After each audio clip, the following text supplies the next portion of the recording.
ये गोमती नगर क्षेत्र में ये एक बहुत दुर्भाग्यपूर्ण घटना घटित हुई है, जिसमें एक पति द्वारा आईसीआईसीआई बैंक गोमती नगर में कार्यरत अपनी पत्नी,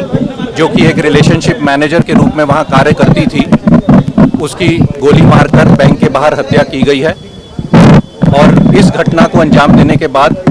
पति अपने घर वापस आया है और उसके बाद अपनी बहन, जिसके बारे में उसके परिवारजनों द्वारा बताया गया कि वो लगभग 3 साल के आसपास के समय से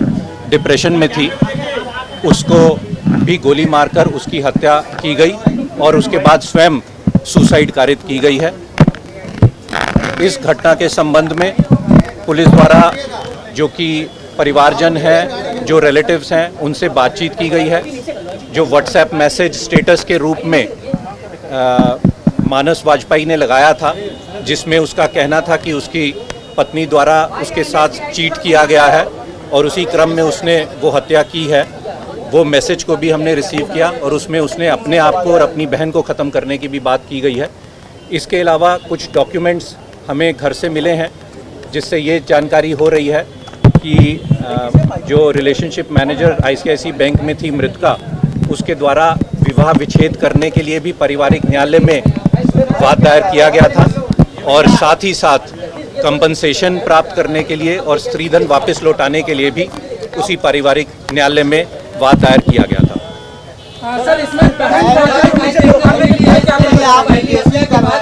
बैंक के बाहर देखिए कि पारिवारिक मामला था, जिसमें जो पति था उसको अपनी पत्नी से जो भी शिकायतें थी, जो भी विवाद उनका चल रहा था, चाहे पारिवारिक न्यायालय में चल रहा हो, चाहे जो परिवारजन द्वारा बताया गया कि वो कुछ समय जो पत्नी है वो मायके रहती थी, कुछ समय आ जाती थी, परंतु नवंबर 2025 से उनका यहाँ पर आना नहीं हुआ, वाद विवाद बढ़ता जा रहा था। तो इसी क्रम में और अपनी बहन का जो डिप्रेशन के बारे में परिवारजन वालों द्वारा बताया गया है, उसी क्रम में ये घटना घटित होना प्रथम दृष्टया सामने आ रहा है।